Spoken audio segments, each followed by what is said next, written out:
Good morning, everyone, and thanks very much for those claps. I hope those keep coming because this is a televised event, and the louder the claps are, the better it will look on TV. So really important that all of you hear us and appreciate all that the panelists are saying. And I couldn't have asked actually for a better panel today. We're looking at infrastructure, we're looking at housing. I'm going to narrow it down just a little bit to urban infrastructure and urban housing. And the reason being we all live in cities. We're seeing that about 10 million people are migrating annually to cities. India's top 10 cities are contributing to 43% of the country's GDP. Anita and all the gentlemen, thank you very much for being on this panel today. So urban infrastructure, urban housing, and making everybody's lives more meaningful in urban centers and urban India is what we're going to look at. Rajiv, let's start with you and your views. Let's start with the Millennium City. When it started, there were so many hopes, and now we've all gone through a monsoon session. We've seen how one blast of rains or any big event can bring the infrastructure crumbling down. How do you fix it? The good news is that yes, the promise that the Millennium City held out initially has been fulfilled. I think that's why we are all talking about it, that yes, there has been an alternative to New Delhi and Delhi as a city, which was bursting at its seams, and therefore, whether it is Noida, which is a state-sponsored satellite city, or more than that, whether it is the Millennium City, Gurgaon, which was a private sector initiative, I think they've both delivered. You've seen bustling cities over there, satellite cities as they're called. One, of course, had the advantage of being next to the airport. The other one will sooner or later have an international airport near it. The idea is that please, let's have private sector initiative in an organized manner to build more cities and more housing in India. The issue is that all plotted development, all slums, unauthorized colonies, which occupy almost 50% of any town or city in India, need now to go up, and therefore the requirement of infrastructure is paramount. Anita, I'm going to come to you. Yes, all investors are eyeing India. They all want a pie of this growth. Everything seems like such a low-hanging fruit in India, right? We need roads as of 10 years back. We need everything as of 10 years back. My question to you is that private sector will not be able to bring in all the money. We have tried PPPs in the past. They've not had much success. Do you feel there's a change in this current government to make PPPs work? I think first let's look at the amount of money that will need to be invested in urban infrastructure. Whichever number you look at, it ranges from between $500 billion to about $1.5 trillion. Now I know a lot of that is rural roads and electrification and highways, but a significant part of it is urban infrastructure. Not something that the government is going to be able to do alone. Not something that the private sector necessarily wants to go in and do alone again. And therefore, PPP is a very critical aspect of getting that infrastructure in. Now, if you look at the whole PPP space, and we've had 3 experiences there, both the world cities in Chennai and Jaipur, and the water project in Tirupur. And I'll classify them into 2 streams. One is PPPs which are oriented towards BOT assets, where you have an annuity stream coming, and the other is straightforward projects, where the public and private sector investing in together. In both cases, I think what has hampered PPP projects so far has been the lack of continuity of policy stability and the enforceability of contracts.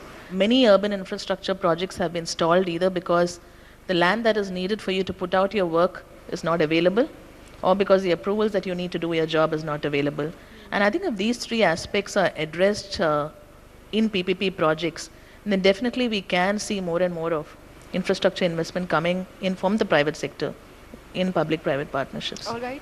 I'm going to go to Manish. So Manish, would you agree with Anita in terms of the 3 points that she's mentioned, enforceability of contracts, how will the revenues pan out, and of course access to both land and approval. So these are basically the 3 critical things needed, other than the fact that the numbers are looking so big that neither the government can do it, nor can the private, Team India do it by themselves. No, absolutely. I think those 3 points are really at the heart of structuring a PPP project. The only point I would add, and more so in an urban infrastructure context, is that we very often assume user charges as a given or a necessary requirement for a PPP project. And like Anita said, it doesn't need to be necessarily so. So the right approach would be for the government to first figure out the financial model and then think of PPP as a delivery model. So what that means is, how will the project get financed? Is it going to be user charge based, or are taxpayers going to pay it? Those are the only two sources of money. Absolutely. Once you figured that out, for that model to be delivered through private sector, through a performance-based contract, is where one can really get the private sector efficiencies. And this can cut across all kinds of projects. It can cut across water projects, waste management, urban transport. When we mix up user charges and the responsibility of collecting charges that are politically sensitive, is when PPPs get designed for failure in some sense. Raj, Menda, sometimes it just looks as if the task is so humongous. I mean, nationwide infrastructure, city-wise infrastructure, it just seems it's extremely overwhelming put together. Do you think we can do the catch-up job? Because quality of life is falling. I mean, we might be building better and better housing projects, better and better office spaces, but the surroundings are improving at a very, very minuscule pace. Okay, to take forward the mission of the Prime Minister, I think, and keeping in mind that most of the rural population is wanting to make a beeline into the urban cities, my way of understanding how, at least from my experience, things can be sorted out, is the government should encourage the big cities to put out satellites in and around the cities. And the satellites need not be very big townships. They could be even up to, say, a 2 square kilometer satellite by size. And the government should, through a bond raising system which is guaranteed by the Government of India, and these bonds should be adequately subsidized so that the basic infrastructure, basic acquisition of these satellites can be done by the various cities, and also provide the basic infrastructure, that is the basic roads, electricity, which in our thumb rule is about 150 rupees per square foot of the developed area. And after that, on these developed pieces of and parcels of land, on a predetermined, I would say, rating agency basis, allotted to the various developers, so that they can develop projects on that in terms of the subsidy that they're getting, because they're not putting in the land and the infrastructure. They are able to provide EWS housing, LIG housing, and MIG housing in exchange for that, in the share which goes back to the government, and they in turn allot it to the rest of the staff. And for the cost of construction and infrastructure that they are putting out, they are allowed to free sell whatever they want. So it kind of becomes a win-win. I believe in that way, these satellites will help in solving of course, not most, all the problem, but at least most of the problem. All right, that's an interesting solution as well. Mr. Sinha, what out of India's infrastructure story excites you in terms of investments? As it Mr. relates Sinha. to real estate and urban development, I think it's been disappointing. Okay. We really Why? We really haven't focused on urban infrastructure development. I think the prime example is right here in Bombay, where we have a half-complete sea link, right? And so there are multiple reasons why we are... So risks are too high. You still feel risks are too high and the rewards are just not visible. Yeah, and I think that's already been covered in the panel. The risks are high because there is no clarity and consistency in policy. There is no upfront, in any engineering project, front-end engineering and design is critical to success of the project. In infrastructure development or coming up with a successful PPP model, I think, our panelists have already covered that. One needs to figure out how do you finance it? Is it socially sustainable? Because at the end of the day, user charges are paid by the broader public, and it's a politically sensitive agenda. So if the user charges are way beyond the affordability levels, the project is set up for failure. So I think in order to develop urban infrastructure or improve just urban existence, firstly we need to decongest our urban centers. Again, the panelists have covered that the approach that we've had in India so far is really cities have grown out into the suburbs. I think Raj just made a point that we need to pull people out of cities rather than push people out of cities.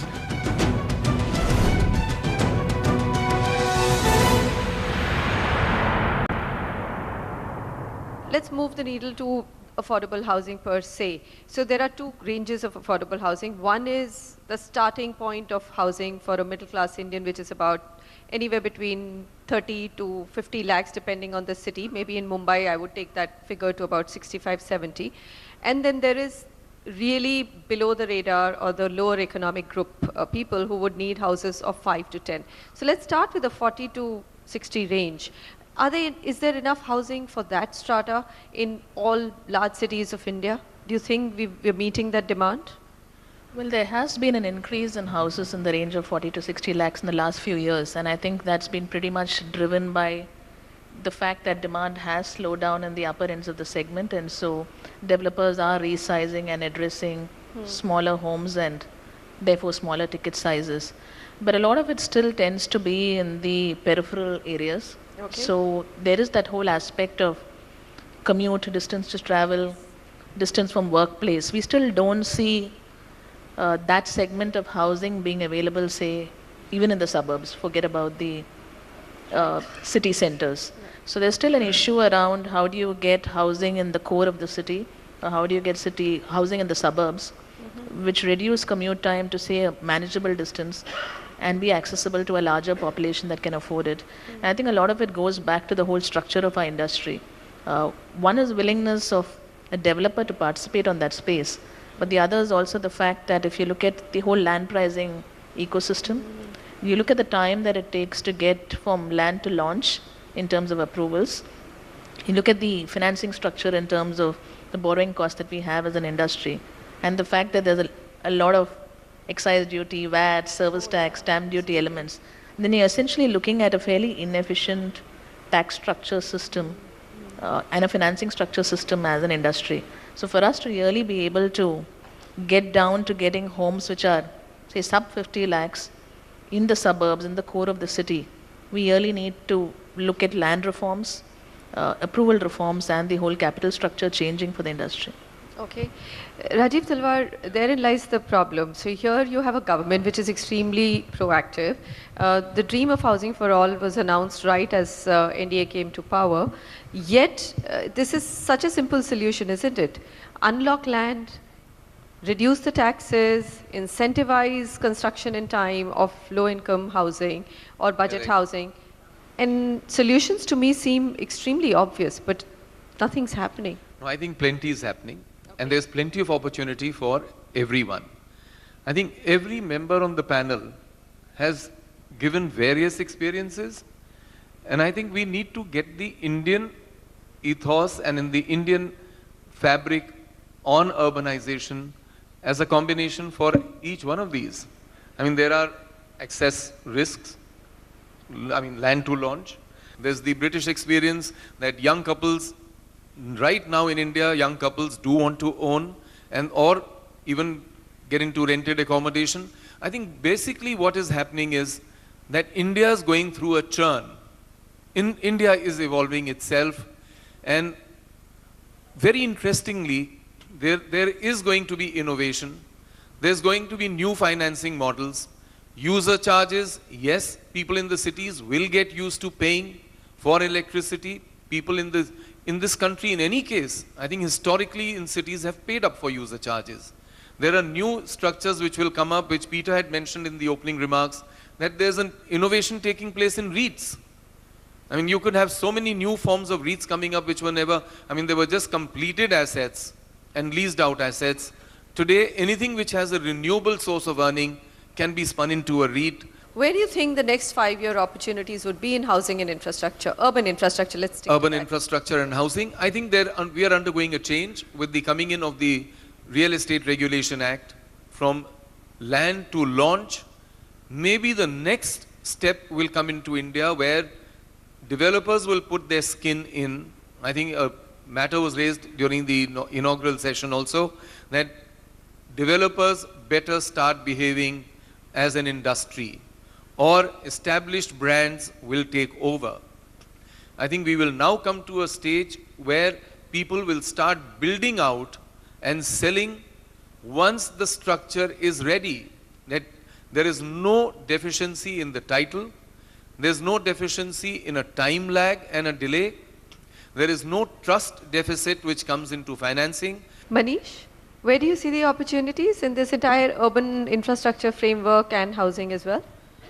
Yeah, no, I think the opportunities have been mentioned, and let me just pick up on one of your earlier questions and then link that back to where I see opportunities in addition to what has been said. Your point about the solutions being visible and obvious, but the implementation is not. And there is clearly an institutional issue in our cities. The land use planning, for example, and transport planning are not integrated. They are done by different agencies. Yes. What does that mean? For example, in Delhi, the metro has done a lot of good, but it's also pushed the boundaries of the city farther away. So the average travel time in Delhi has gone, or travel distance in Delhi has gone up from 8 kilometers to 12 kilometers, meaning people are living farther away but still traveling to the same place. In Mumbai, the railways is the lifeline, and because it is a lifeline, it has to continue to operate at a tariff which is half of what it costs the railways to operate. You know, any kind of increase is disastrous. Politically sensitive. What happens world over is that land use planning and transport planning is done together, and therefore transit-oriented development enables mixed-use development to be spread out, and the individual travel times to be, or travel distances to be much shorter. So that is, and we are seeing in cities like Chennai, there is an attempt to create that integration. In Kochi, there is an attempt to integrate that integration. So the metro rail company will also be responsible for the buses and for the ferry operations and planning of larger areas around the stations and so on. What that means is that the opportunity for doing transit-oriented development for developers then opens up. Ramesh Wala, what's your own assessment of India? I know you spoke about the UK market, but I mean, if you're here in India for this event, there must be a purpose. What do you see as an opportunity in this country? No, I think the opportunities have always been there, and certainly in terms of non-resident Indians, and now with governments as well, the opportunities have been there. But I think the difference now is that there's a huge positive sentiment. And I think that sentiment is what is making people think and say maybe things are happening, and all the issues that have been addressed in the past about transparency, being able to get things done, and whether there's a will to do things. I think that is there. But I think when you talk about ceilings and things like that, you also need to look at even because we are a democracy as well. So to build a 100-mile railway line between London and Birmingham, we've been discussing it for the best part of 7 years, and we haven't got around to doing it. The difference is that when it comes to China, they can build the longest bridge in the world in 6 months because all they do is displace people. So I think we have to look at this in a slightly different context as well. But to answer your question very shortly, I mean, it's everything is positive, and we hope that there aren't any setbacks. Anita, what's your own outlook on residential per se? Like Rajiv mentioned, all the other sectors, I mean, whether you look at commercial office space, we would probably exhaust now in most key cities, A-grade office space. But residential per se, how many quarters, where do you think it's likely to go? Yes, as Rajiv rightly said, it depends on the asset class, and many of the other asset classes have shown a pickup. The services industry is still doing well. Commercial has picked up as a consequence of that. Industrial is still lagging because fresh capacity creation is still not coming in. But there are signs in terms of people now coming in and starting to look at newer plants, newer capacities, at least from the international context, if not domestic. I think all of these will lead then to pointers around fresh job creation, which then becomes a trigger for residential uptake, because at the end of the day, this is a lag indicator segment. So I would say at least some more pain ahead for a little while, but definitely a rebound as we go along. We started to see good numbers in auto. Some corporate numbers, in fact, this quarter have been better after a long time. Yeah. So I think what we've seen is that the investors are not necessarily there in the market, but the end users are there. And the end users are comfortable when they see a credible brand and when they see an execution track record. So we clearly across our projects are seeing good numbers, where projects are on track, projects are on schedule. People are still willing to come into construction WIP projects because they believe there's a track record of delivery. I'm going to conclude there. Thank you very much, Manish Agrawal, M.K. Sinha, Ramesh Wala, Raj Menda, Anita Arjandas, and Rajiv Talwar. Pleasure to have you with me on this panel.